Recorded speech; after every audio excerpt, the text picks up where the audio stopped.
At 9:20 in the morning, on January 1st, 1945, all across Belgium and the Netherlands, Allied pilots were still on the ground.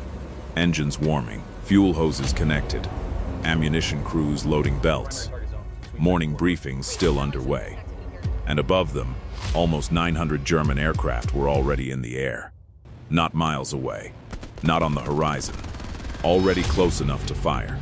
And somehow, the most advanced early warning system in the world had not stopped them. The radar was working. The screens were alive. The operators were at their stations. The telephone lines were open. Nothing had failed. So how do nearly 900 enemy aircraft cross Western Europe without triggering the warning that should have stopped them? To answer that, you have to start nearly 2 hours earlier, 7:30 a.m. Southern England. Inside a radar station along the coast, a young operator sat in front of a glowing cathode ray tube. Green light, black screen, thin spikes moving across glass. Nothing unusual. At least, not yet. By January 1945, Britain's radar network had been running for more than 5 years. The system was called chain home. Steel towers, some more than 360 feet high.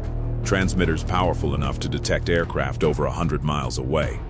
By this point in the war, surprise attacks were supposed to be impossible. That wasn't propaganda, it was engineering. And it had worked. Again, and again, and again. Which is exactly why what happened next made no sense. At 7:58 a.m., a small signal appeared. Weak, brief, almost invisible. The operator watched it, then it disappeared. A few seconds later, another. Different position, same strength, still too small to classify. He marked it and kept watching.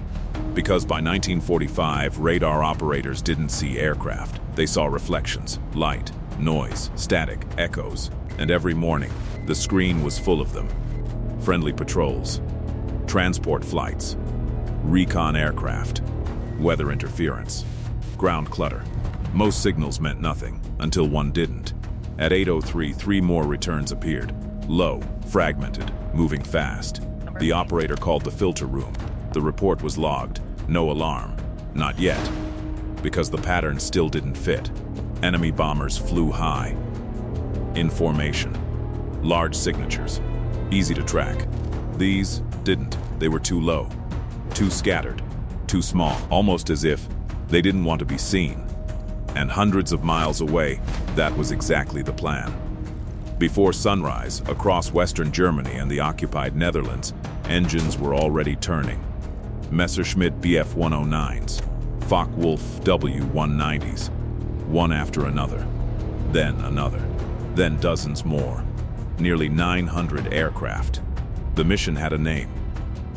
Operation Bodenplatte. Its target, Allied airfields across Belgium, the Netherlands, and northern France. But the real weapon wasn't the aircraft. It was altitude. Because after takeoff, the pilots didn't climb. They descended. Lower, lower, until some formations were flying less than 150 feet above the ground. Below church steeples, below radio masts, below what most operators expected to matter.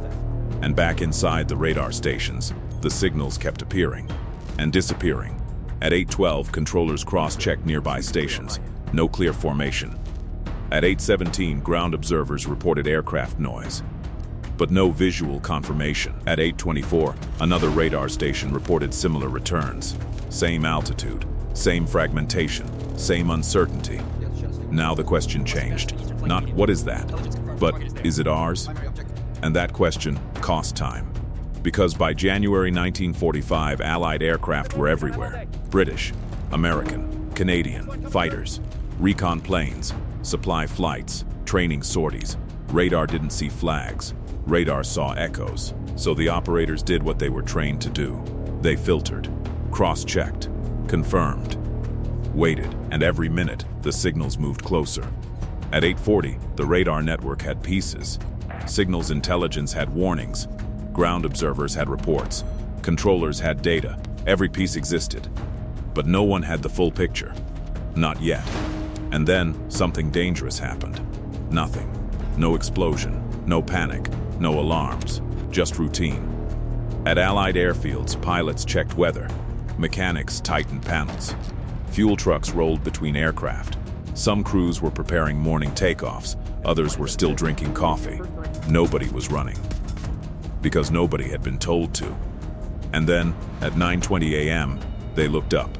German fighters appeared at treetop level, not on the horizon, over the runway.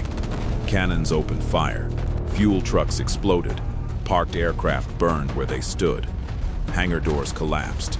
Pilots ran for trenches. Ground crews fired machine guns from maintenance pits. Some aircraft were destroyed before their engines ever reached operating temperature. By the time local commanders understood what was happening, the attack was already underway. Operation Bodenplatte damaged or destroyed hundreds of Allied aircraft. For a few violent minutes, Germany had achieved surprise. But here's what makes this story even stranger. The attack succeeded and failed at the same time, because the same secrecy that fooled Allied radar also destroyed the Luftwaffe. Flying low through winter haze, German pilots became disoriented. Some flew off course. Some entered friendly anti-aircraft zones. Some were shot down by their own side. Others ran out of fuel trying to find home. By the end of the operation, Germany had lost more than 250 aircraft. And worse, pilots they could never replace. So what actually failed that morning? Not the radar, not the antennas, not the operators, not the phone lines. The system worked. That was the problem, because radar in 1945 didn't detect threats. People did, and on January 1st, the radar saw everything, just not in a way humans recognized, fast enough. Every clue was there. Every signal existed.